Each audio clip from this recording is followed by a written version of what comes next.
Olá, pessoal! Prontos para mais um vídeo?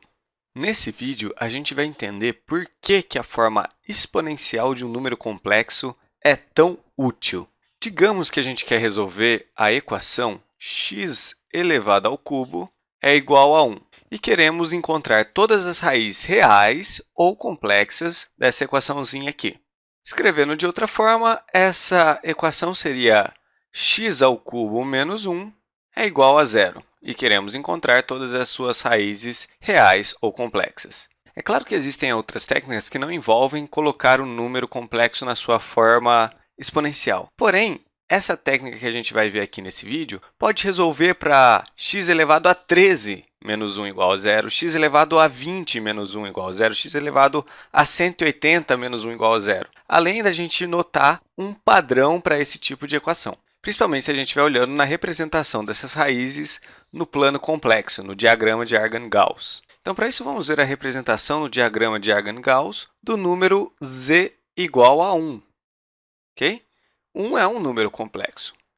Ele, claro que é um número real, mas todo número real também é um número complexo. Afinal, os reais é um subconjunto dos complexos, tá? Esse aqui é um número complexo sem a parte imaginária. Vamos, então, desenhar aqui no diagrama de Argand-Gauss. Aqui é meu eixo imaginário. Aqui é meu eixo real. Vamos nomeá-los, imaginário, real. Bom, vamos colocar aqui o número 1 em todos os quadrantes. Então, aqui é 1. Aqui também é 1. Aqui menos 1. E aqui também menos 1. Sua representação no plano complexo vai ser esse vetorzinho aqui, ó. Ele não tem parte imaginária, então parte real igual a 1, parte imaginária igual a zero, vai ser esse vetorzinho aqui, certo? Então, um vetor com a pontinha no ponto 1, 0. Afinal, podemos escrever esse número aqui como se fosse 1 mais 0i. Agora, vamos colocar esse número em sua forma exponencial. Para isso, eu preciso do módulo do meu z, que é bem simples de encontrar. O módulo de 1 é 1. A magnitude desse vetor aqui é 1. Veja, o tamanhozinho dele é 1. Não preciso de fazer muita conta para achar isso. E o argumento? Qual será o argumento do meu z? Qual será o ângulo que esse vetor faz com a parte positiva do meu eixo real? Poxa, mas ele está na parte positiva do eixo real. Poxa, então o ângulo que a gente tem aqui é zero. Bom, o que a gente descobriu até agora não é muito interessante. Afinal, a gente pode escrever o 1 como sendo 1 vezes e elevado a zero vezes i. O que é um tanto óbvio, não é verdade? Porque 0 vezes i é zero, qualquer número elevado a zero é 1, 1 vezes 1 é 1. Então, vamos deixar isso um pouquinho mais interessante, Afinal, o argumento desse ângulo eu posso escrever de forma equivalente de um outro jeito diferente de zero, pois eu posso pegar e dar uma volta completa aqui no meu plano complexo e chegar no mesmo lugar, Então, posso vir aqui, dar uma volta completa no meu plano e chegar aqui, novamente no meu ponto que representa o número 1. Então, o argumento do meu número 1 pode ser zero, ou então posso escrever que o argumento é 2π. Ou então, ao invés de uma volta, eu dou duas e falar que o argumento é, na verdade, 4π. Ou então 6π, 8π ou qualquer múltiplo de 2π que eu quiser, não é verdade?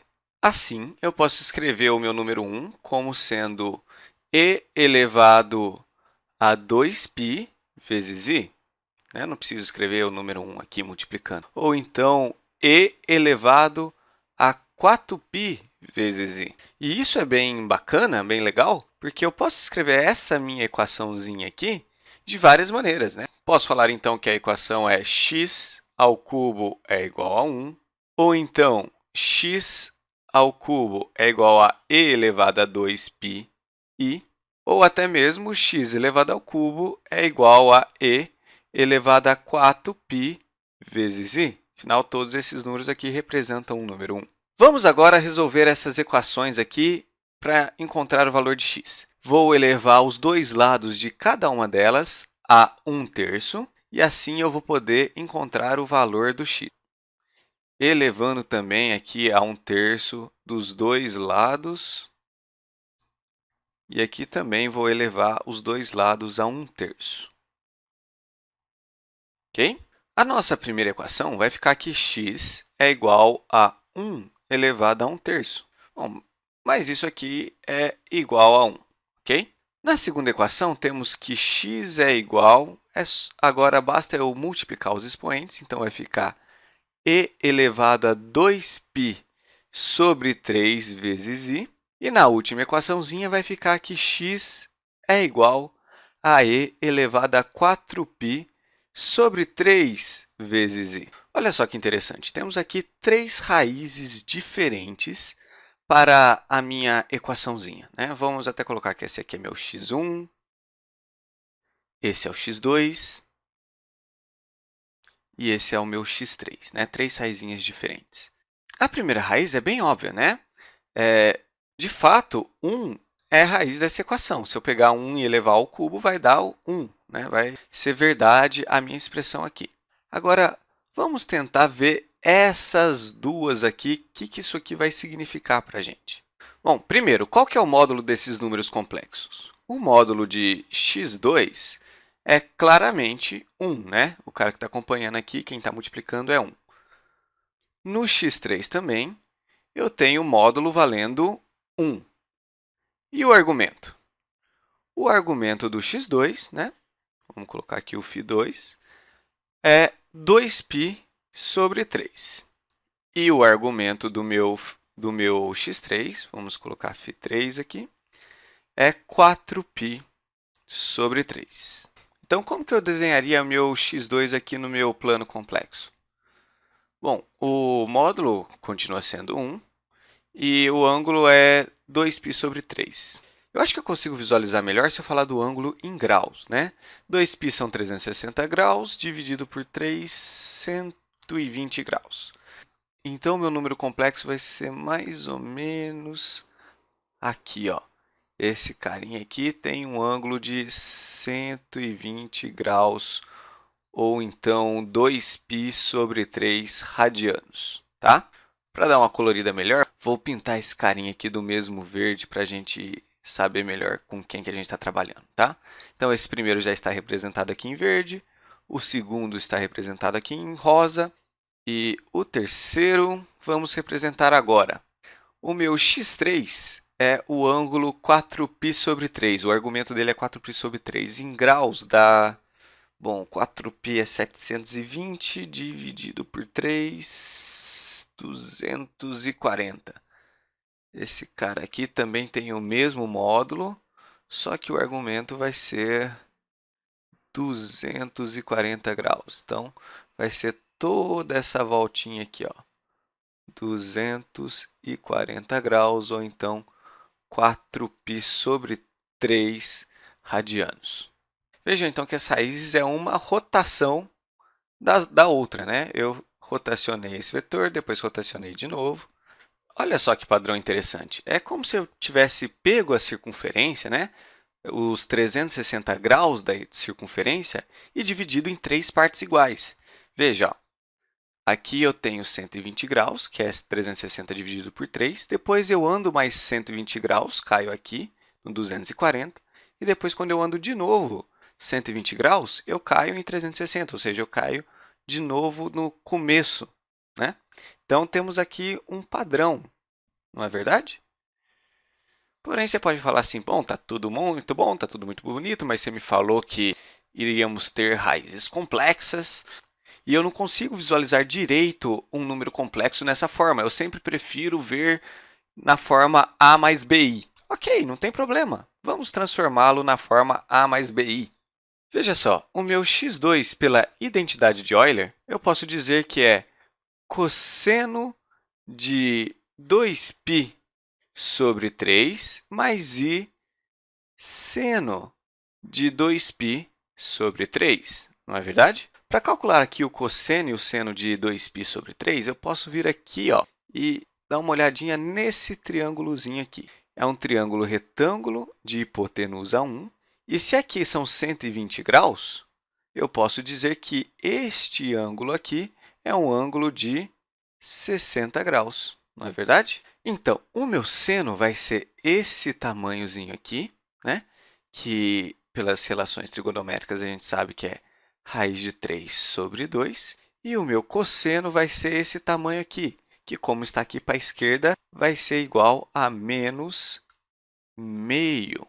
Então, o meu x2 vai ser cosseno de 2π sobre 3, a gente verificou aqui que é menos meio, somado com o seno de 2π sobre 3 é raiz de 3 sobre 2, vezes, é claro, o meu número i, não poderia esquecer. E a gente pode fazer exatamente a mesma coisa para o meu x3. Se o argumento do meu x3 é 240 e a meia volta é 180 graus, eu desci aqui exatamente 60 graus, não concorda comigo? Portanto, o cosseno do meu 4π sobre 3 vai ser exatamente o mesmo, vai ser menos meio. Então, vou escrever aqui, meu x3 vai ser menos meio. Já o seno vai ter o mesmo valor numérico, só que o sinal vai ser negativo, porque ele está aqui para baixo. Vai ser esse tamanhozinho aqui para baixo. Então, menos raiz de 3 sobre 2 vezes i. E pronto, conseguimos encontrar as 3 raízes complexas de x elevado ao cubo igual a 1. Veja que essa é uma delas, né? Essa outra é uma das 3 raízes complexas. E, por fim, é claro, o nosso número 1. Se fosse x elevado à quarta potência, você também poderia fazer. Eu pegaria a circunferência e dividiria em 4 partes iguais, ou seja, um pedaço de 90 graus para cada parte. Então, uma das raízes seria o 1, a outra o i, a outra o menos 1 e a última o menos i. E a gente pode verificar que é verdade, porque 1 elevado à quarta é 1. I elevado à quarta também é 1. Menos 1 elevado à quarta também é 1. E, por último, menos i elevado à quarta potência também vai resultar em uma unidade. E eu poderia usar a mesma técnica se fosse x à oitava é igual a 1, x à vigésima é igual a 1 e assim por diante. Bom, uma coisa que você pode ter se perguntado foi por que eu parei no 4π? Eu não poderia também falar para 6π o que será que aconteceria, né? Então, eu pegava aqui o número e elevado a 6π e tudo mais, né? Vamos ver, então, o que aconteceria. Imagina que, então, estou resolvendo aqui a equação. X ao cubo é igual a e elevado a 6 vezes π vezes i, né?